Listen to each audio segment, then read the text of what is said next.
Now, it's important that we know that with all the tricks that they play against us, it's still up to us to navigate through all the obstacles and the hurdles that our ops present to us and still come out on the other side victorious, persevere through every single obstacle.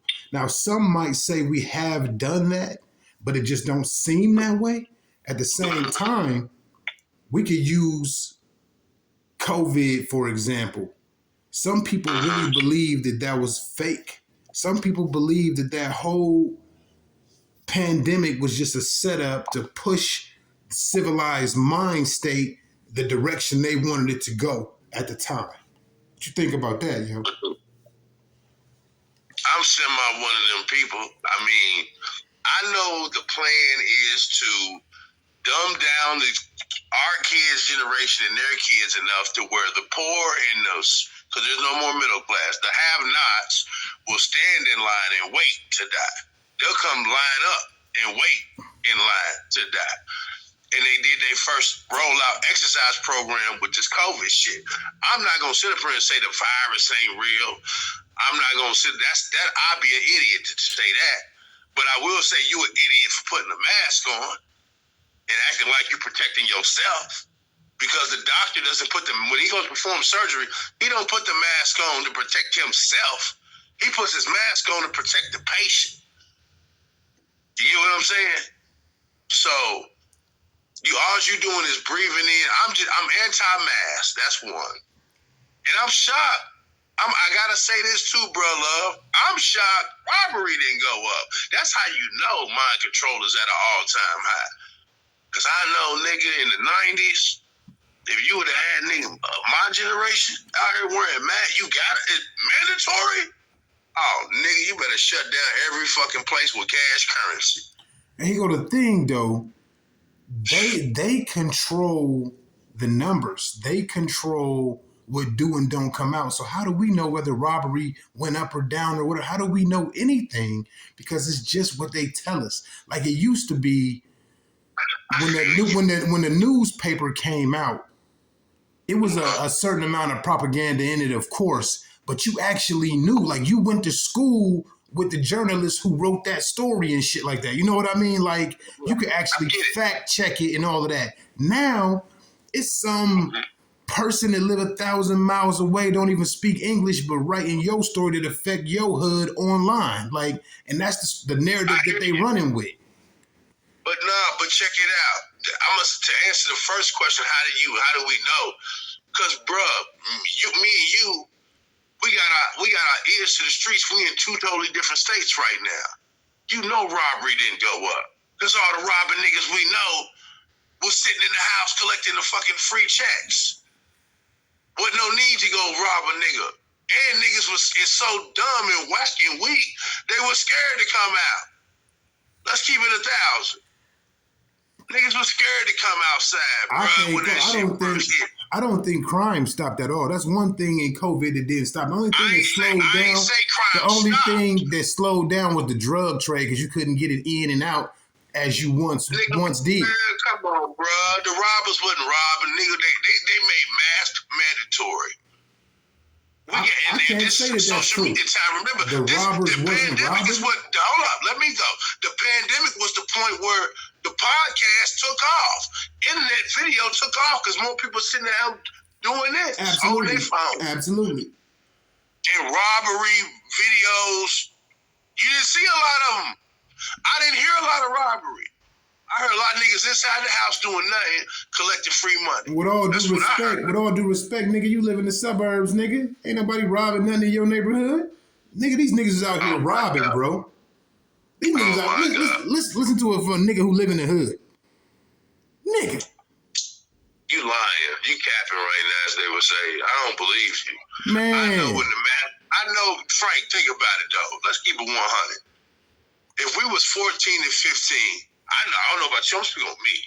The nigga that got a robbery, one juvenile charge. If they would have made mass mandatory when I was 14, 15, my God. All right. That sounds like an invitation to come get you. These youngins worse than you, bro. These youngins worse than you was at that age. No, they ain't. They stupid. No. I'm gonna tell you why they not. They worse than me, yeah, because they're dumber. And I was an idiot at 14 and 15. They're dumber than that, more emotionally attached, confused about their sexuality, and quick to kill. That's it. Look, when it comes to like getting some money, look, I'm telling you what I know because the poor people, the homeless population is on the rise because they got these spots that are stepping stones to condition these homeless poor people's minds into staying homeless with the rest of their life. Because I've always wondered why, if homelessness is so messed up, why does that population continue to rise? But we know everything is socially engineered. But back to the robbery thing, come on, bruh. Robbery did not go up significantly enough for mass to be mandatory from 2020 to 2022, bro. Give me your final thoughts on that, man, because I'm about to move off that subject, bro. You don't. Move out. You don't even live in the hood. All right, look. You try to hear what he say? Bro, I go across the street, bro. I cross one road, I'm in the hood. Okay, no doubt. I cross one road. But I don't care about that. There is no more hoods. Okay. They shut that shit down. They shut that shit down early millennium. You see how your city is developing and growing? They knocked all the projects. There ain't no more hoods. That shit only exists in real big cities where they can't knock them towers and shit down. And there's no point to knocking them towers and shit down. Man, it's hoods. It's hoods everywhere. It's hoods in the swampland. It's hoods everywhere, bro. When you say hoods, define hood to me. The most impoverished parts of town with the most crime. That's not the hood to me. You just mean the neighborhood. Because I think we got a misconcept on. You just mean the neighborhood. Yeah, I don't even just mean the neighborhood. The hood to me no longer exists. It's gentrified. Yeah, basically. Not only that, I mean, overall, shit is more convenient now. And since we allow them to put poison into the things that we need, like water and shit, we allow them to continue to get away with doing shit like that. They definitely putting it in the food. If your drug dealer puts cut on his dope to make more money, don't tell me the bread man ain't doing the same thing. The candy man ain't doing the same thing. The donut man's not doing the same thing. The wheat and flour man, the barley man, they not doing the same thing. Of course they are. Of course they are. Of course they are. I'm sorry, that's my final thought.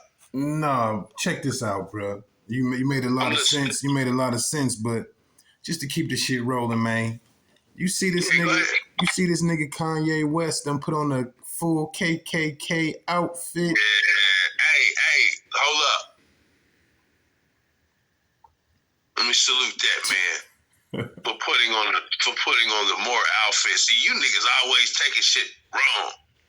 I told niggas quit looking at the presentation and look at the ritual behind. Shit. I told niggas that. The nigga got a swastika, blinged out swastika. We know, you know how your nigga, what's his name, 607 be like, I'm part street, part Illuminati. Well, Kanye West has kind of moved himself in a position where he's no longer all the way Illuminati. He's part Illuminati, now he's part street. Because street is no longer the ratchet hood nigga with a bandana on running around. He don't look like that no more. It don't look like. Just look at how the rappers dress and act now. It don't look like that no more. You dig what I'm saying? So Kanye West is trying to give y'all niggas some game. Look, man, I can say this. Kanye gave us game. He gave us game when the nigga said, hey, slavery was a choice. And everybody went all crazy and shit, but slavery was a choice. You know what I'm saying? He was 100% right. You know what I'm saying? So he does try to do things. Sometimes he's before his time. Now, this is what I'm trying to say.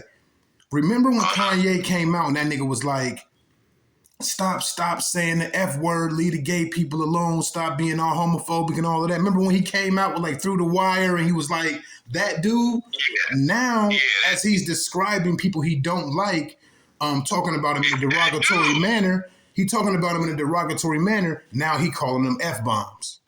You feel me? He done did a complete 180. And he was always on that, you know, black power, you know, my mama made me being to sit in and, you know, they didn't want us to sit there. We had to sit there anyway when I was a kid, blah, blah, blah, all this type of stuff. But then when he get on, he leave your ass for the white girl. You know what I'm saying? And then the white girl leave him. Now he got all this regret. He lashing out at Jay-Z. He mad at Beyonce's kids or some shit like that. He be tripping off of. Man, what is wrong with this nigga, bro? This nigga, and he's not a dummy. So you can't say he's stupid. You want me to say something real from the spirit right now to you? That's probably it'll hurt. Kanye West, listen, if you see this, I apologize to you first for like shedding light on the real situation that's going on with you. So I'm apologizing, bro. But I must say this because you put yourself in a position to be exposed. That's what you really want. You want to expose yourself because you want the system behind you that manufactured you to be exposed because you regret sacrificing your mother. Nah, he didn't sacrifice his mom. He didn't sacrifice his mom. No, stop. Let me say it. Let me give it to you how Kanye really did it. You regret that they overstepped their boundaries on the sacrifice when they took your mom. Okay. And now you upset. Okay. But you still had a hand to play in it. You know that part. This is it's fuck me. This is reality, spirit reality. You know that part. But listen, bruh. What's the first deal? I'm talking to you Christian. What's the first deal? What's the first rule when dealing with the devil? Don't. You can't make no deal with the devil. That's the first rule. I don't think the first that he rule did. is dealing with the devil. And I don't even believe in that type of shit. Yeah, but I'm just saying. I don't think he did. The first rule in dealing with the devil is don't. And Bro, y'all continue. You giving this nigga too much credit, man. This is what happened to the nigga. Because I'm not giving him no credit. I'm telling you what is. You gotta remember something about Kanye. Jay-Z fired Kanye. Dame Dash brung Kanye back. And when Dame and Jay split, Kanye went with Jay. And? Nigga, that show you right there, you fake nigga. Oh, stop, bro. What? That show you right there. You didn't hear what I just said. You didn't hear what I just said. I heard what you said. You proves he's a fake nigga, and this is what I'm gonna say. Every nigga on that side of the fence is a fake nigga, an actor. That's the first thing Dame Dash said about Kanye. I don't know when he did, and this is before all the beef happening. He said, man, I don't know when the nigga acted or not. That's what Dame Dash said on Drink Chat. I don't know when the nigga's acting or not. Every nigga on so you think every nigga, it ain't no real niggas over there. It ain't no real niggas over there. You can't be a real nigga and be over there, Frank. Bruh, it ain't no real niggas. Zero. You can't be a real, I'ma say it again. You can't be a real nigga and be over there. I assume you talking politics and entertainment. You can't be a real nigga in politics and entertainment. That's what you're saying, right? Or you just mean overall financially successful in this country we live in? I'm not talking. You can get money. That's the easy part. Okay, so entertainment and politics. Entertainment and politics. You can't have the spotlight that's backed by this machine to where you are perpetually programmed into a nigga's space and imagery on the regular in that cycle and be a real nigga. And I'm gonna say I'm gonna back my statements with this fact. Everyone who has, and I'm quoting Dr. John Henry Clark, peace be upon him. Everyone that has stood up and showed they people which direction to go and what power really is and what to do about it has been either exiled, executed, or excommunicated, bruh.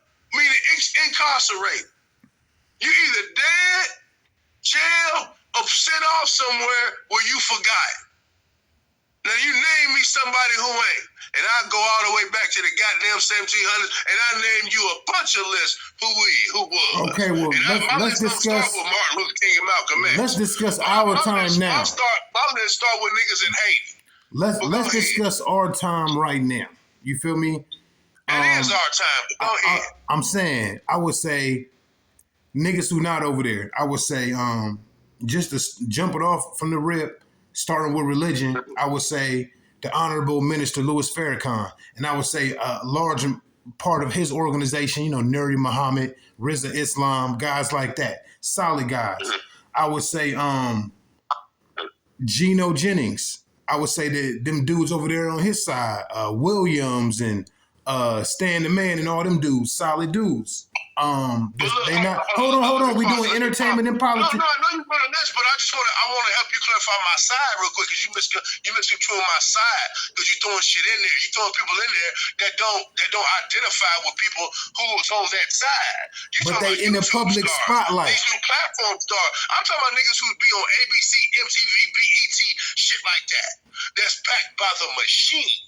Geno Jennings, Rizza Islam, Louis Farrakhan, and I have my own opinion about things in the Nation of Islam there, but we ain't nobody. We'll discuss that one day, but not today. Either way, what I'm saying is they are backed by their own kind of momentum.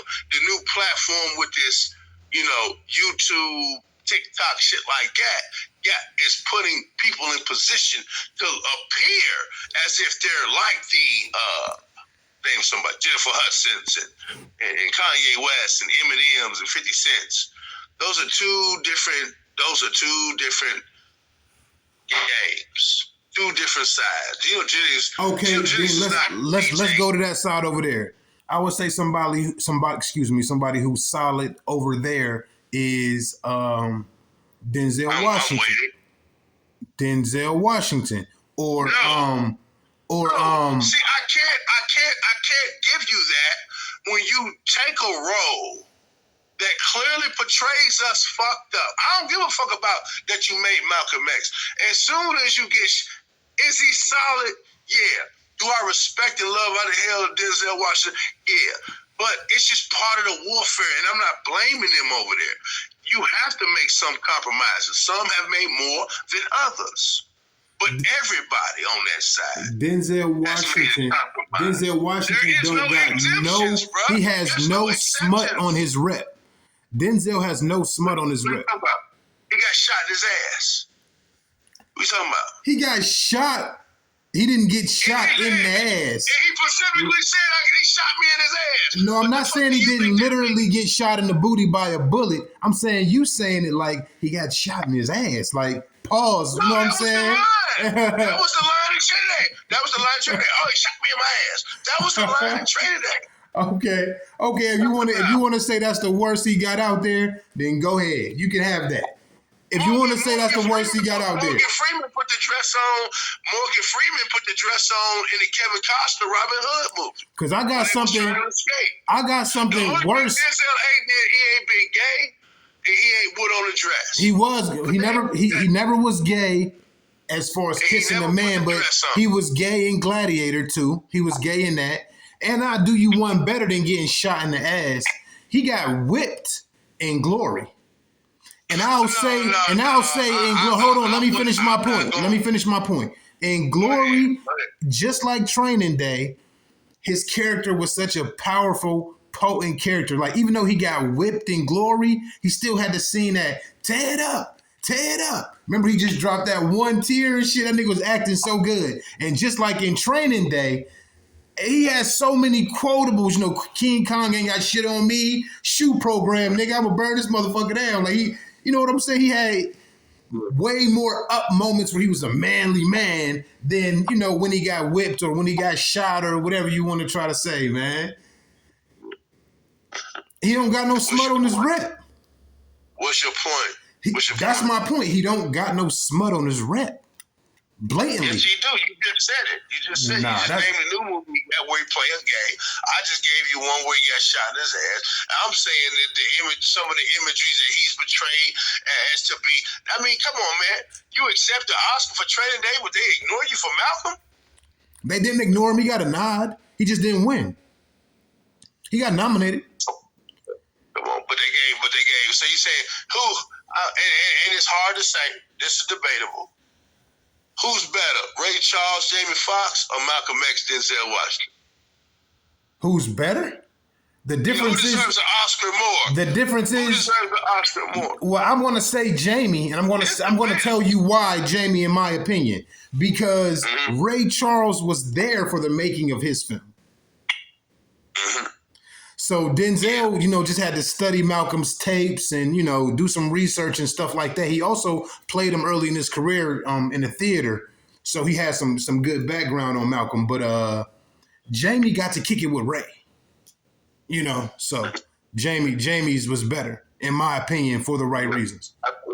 Like I said, that's a good debate to have, a good discussion to have. All right, but it's another one. It's other ones. Denzel's for all the reasons that you said. That's light work. That's light work. But that's crazy work. You trying to take away all the wonderful things he's did. I ain't taking away nothing. But you putting smut on his rep. It's levels to you your putting smut on his rep.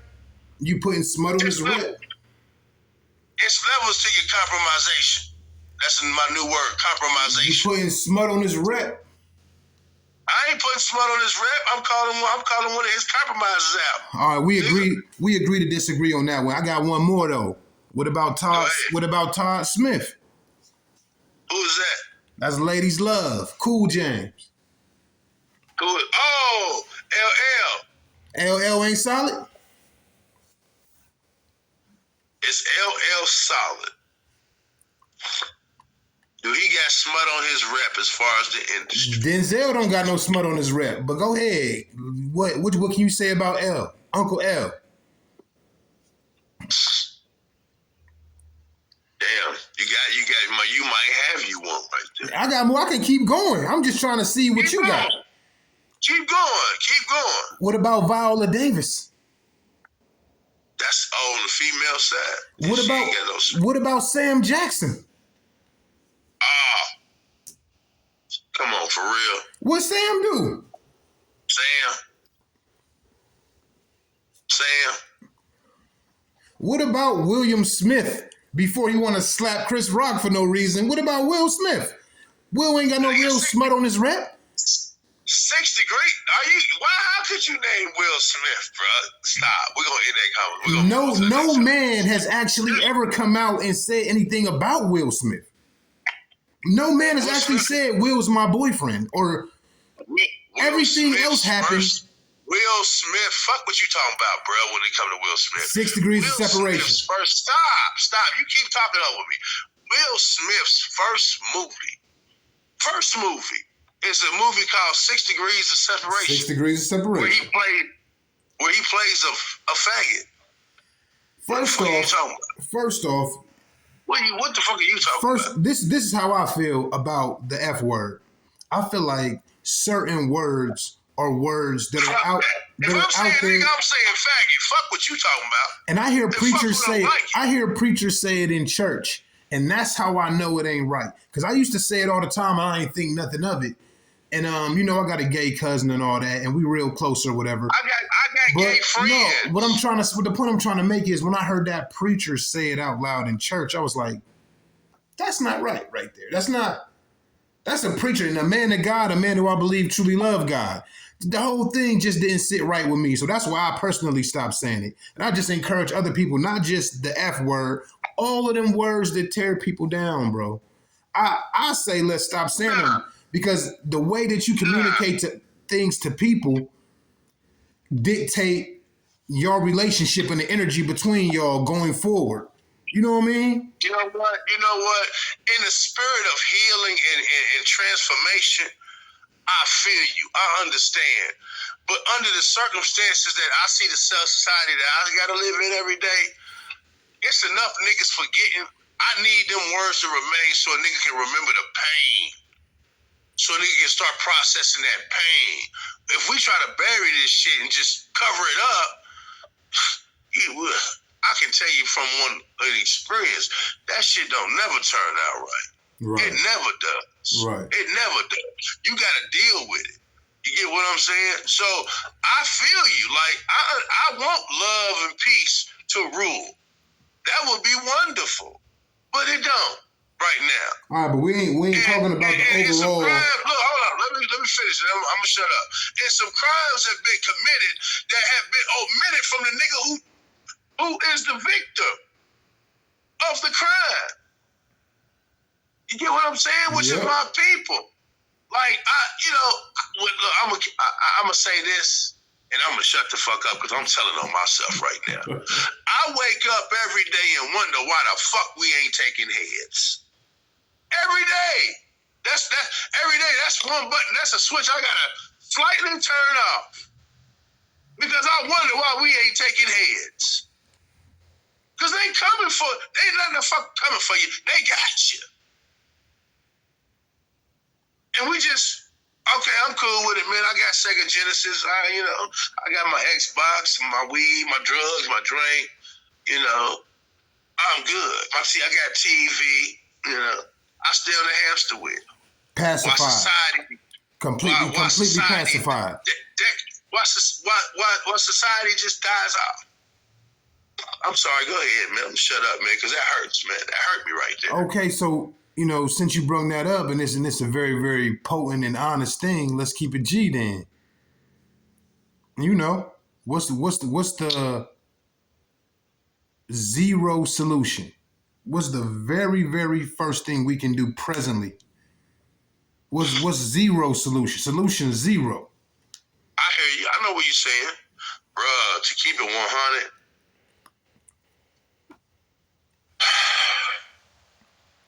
Take your time.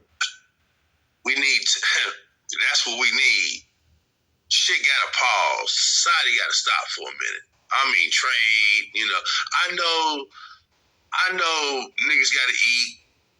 Water gotta be processed. I know certain shit gotta continue. Like, I get it. Trash gotta be disposed. I get it, right? But some shit gotta just be cut the fuck off for a minute, man. And niggas need to sit down with that pain, man, and deal with that. What you mean, socially? Socially, things should separate. Stop for a second. Socially, inwardly, and I ain't talking religion right now. This has nothing to do with who you gonna pray to walk you through this pain. I ain't talking about your Novocaine needle. I ain't talking about your belief that's going to give you the energy and the joy and momentum to overcome it. What I'm talking about is dealing with it from the get-go, honestly, openly, really. Separate. Stop telling yourself lies to omit where you wrong at. Let me go ahead and accept that. Admit that. This is where I'm fucking up at. Why am I fucking up right here? Well, damn, you know what I'm saying? My granddaddy did such and such. And then we so disconnected from that history. We gotta start just go studying. I need to read about who the cat that ain't even in my family, who was down in California or down in Georgia. 2-3 generations ago, what pain did they get? Because somehow that pain trickled down to me. Somehow that same system that was operating it and contributing to that pain is still operating. That's my problem. The shit is, they still able to function. I can't talk about it no more. I'm done. All right. We're going to wrap this segment up. We about to start a new segment, man. So, you got about 10 seconds, man. What you got to say? Give it to him. You got about 10 seconds. You know what I'm gonna say, man. Know thyself, love thyself, and begin to establish a way to self-determine, self-define, and self-defend. Amen. All right. Thank y'all.